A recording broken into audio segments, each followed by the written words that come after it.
समझ गया। अन्न सरोवर को जब मांगा तो देखा 5 बालकों के शीश कटे रखे।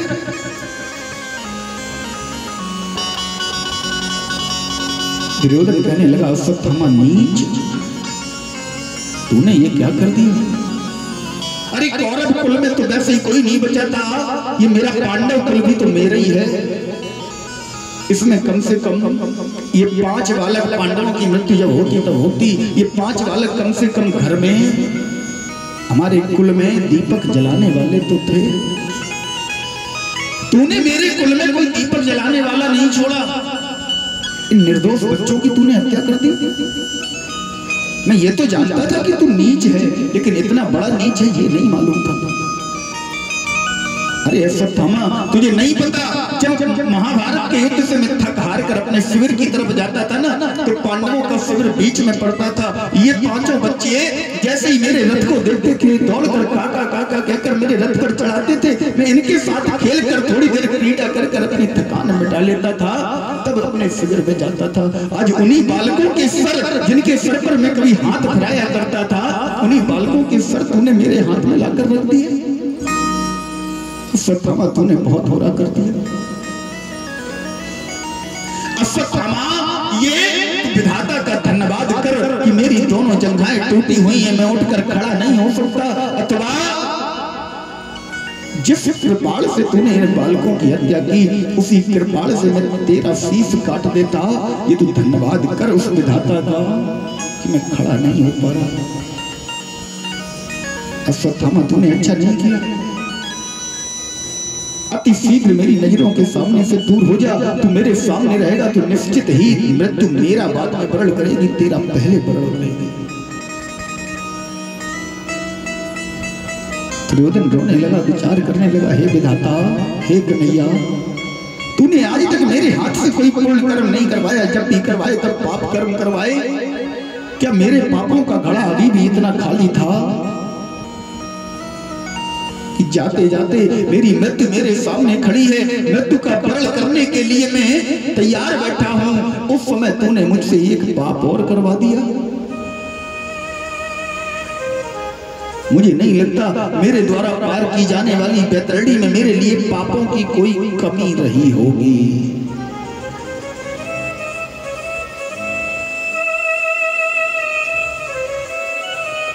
हे विधाता,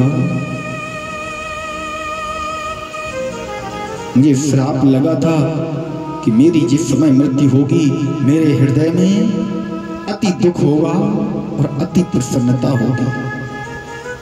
दोनों स्थितियों में मेरी मृत्यु होगी।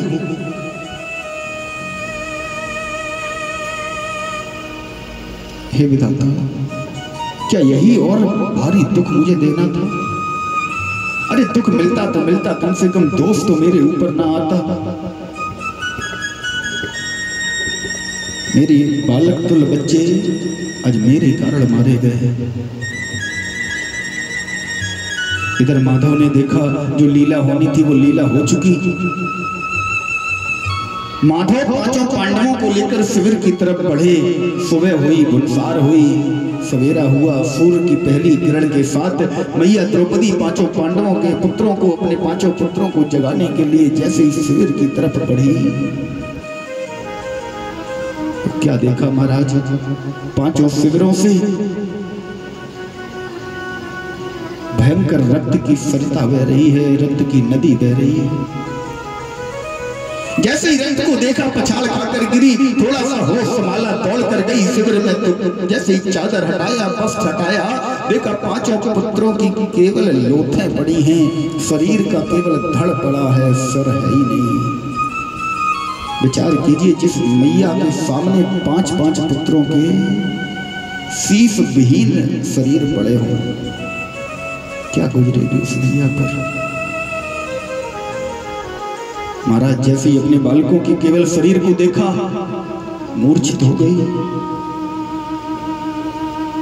मूर्छित अवस्था में पड़ी है 5 पांडव। मोहन मदन मुरारी ने जैसे ही प्रवेश किया, द्रौपदी को इस अवस्था में देखा, सैया की तरफ नजर गई तो देखा महाराज 5 लोथें पड़ी, वो भी अपने बालकों की। द्रौपदी को आगे बढ़कर अर्जुन ने संभाला। जैसे ही अर्जुन समीप गए, द्रौपदी रोने लगी, बोली स्वामी मुझे बड़ा गर्व था अपने ऊपर कि मेरा पुत्र अभिमन्यु गया सो गया, कोई बात नहीं। 5 पुत्रों की मां, इसके सहारे के लिए 5 पुत्र भी जीवित हैं। हे स्वामी आज देखो ना, 5 पुत्रों की मां आज निपोती बन के बैठ गई। 5 पुत्र थे।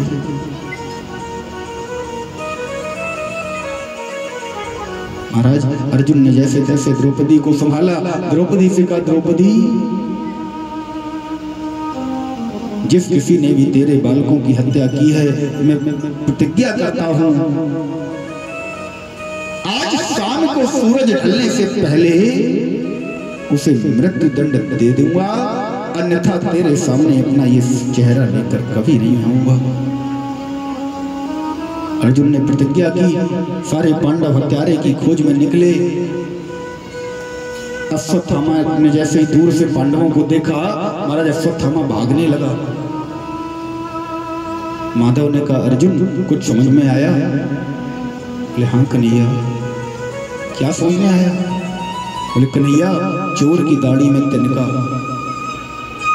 इसे हमने अभी कुछ कहा नहीं, ये भाग रहा है, इसका मतलब इसका अभिप्राय हत्या इसी ने की है।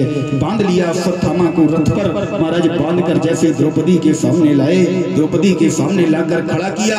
अर्जुन ने हाथ में तलवार ली और द्रौपदी से पूछा, द्रौपदी अत्यंत क्रोध है अर्जुन के मुखमंडल पर, हृदय में अत्यंत क्रोध है। द्रौपदी से पूछने लगे अर्जुन, द्रौपदी मुझे जल्दी बदला, क्यों कर तेरा दिल भर डालूं। तेरा हत्यारा, तेरे पुत्रों का हत्यारा तेरे सामने खड़ा है। खींच लूं खाल सारे तन की, या टुकड़े टुकड़े कर डालूं। द्रौपदी तेरे बालकों का हत्यारा तेरे सामने खड़ा है, तू बस मुझे ये बता इसके लिए दंड क्या होना चाहिए। महाराज जैसे ही द्रौपदी ने विचार करना, ये मां की ममता है। जैसे ही द्रौपदी ने अश्वत्थामा की तरफ देखा, अश्वत्थामा के चेहरे पर नजर गई, पहचान गई, अरे ये तो द्रोणाचार्य जी का पुत्र है।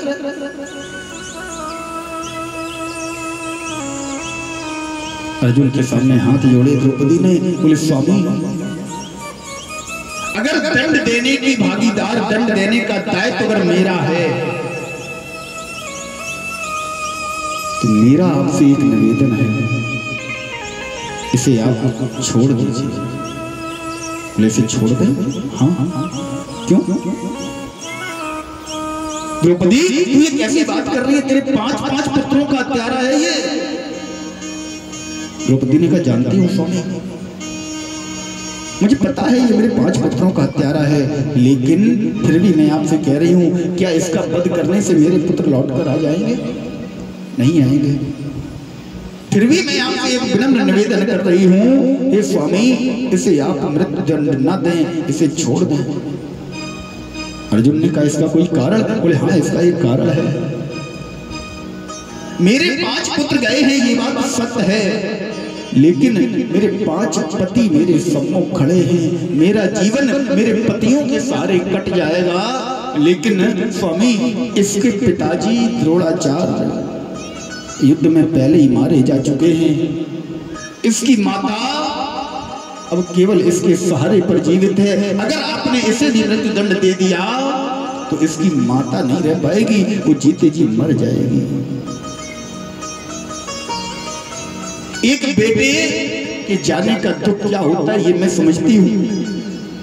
मैं नहीं चाहती जो दुख मुझे हुआ है वही दुख इसके जाने पर इसकी माता को भी सहना पड़े। इसलिए स्वामी अर्जुन नहीं माने। अर्जुन ने कहा नहीं द्रौपदी, मैंने प्रतिज्ञा कर रखी है। द्रौपदी दौड़ कर आई, माधव के चरण पकड़ लिए, बोले माधव मोहन, आपने मुझे हमेशा सब कुछ दिया, आज मैं आपके सामने एक भीख मांग रही हूं।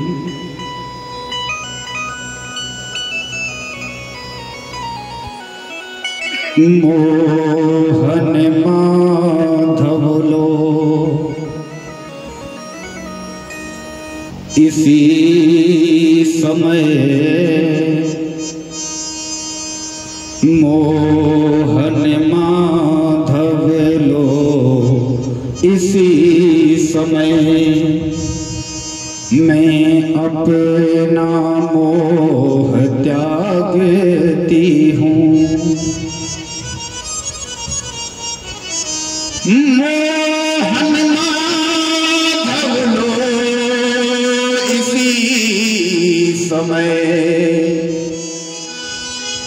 मैं अपना मोह त्यागती हूँ। पर एक अनाथ ब्राह्मण के, पर एक अनाथ ब्राह्मण के जीवन का दान मांगती हूँ। जीवन का दान मांगती हूँ।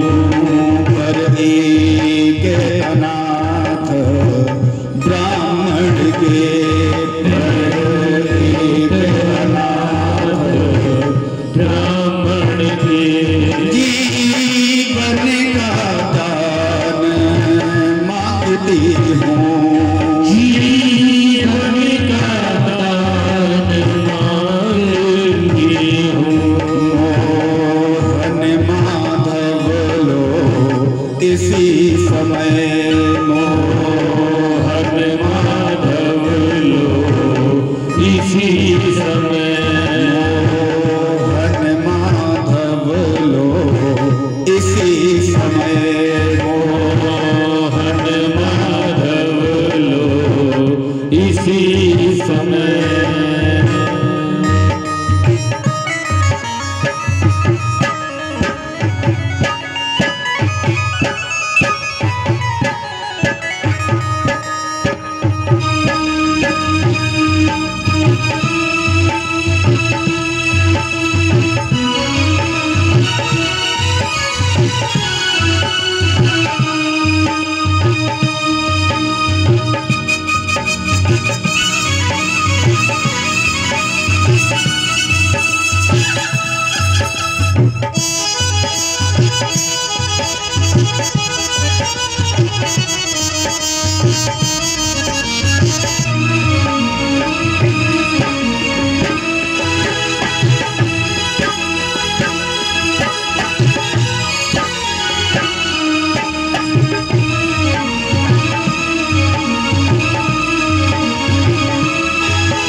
महाराज कन्हैया से प्रार्थना करने लगी, हे माधव, हे कन्हैया, हे मुरली मनोहर, हे श्याम सुंदर, अगर तुम मुझे एक वरदान और देना चाहो तो केवल इस अश्वत्थामा के प्राणों का दान दिलवा दो।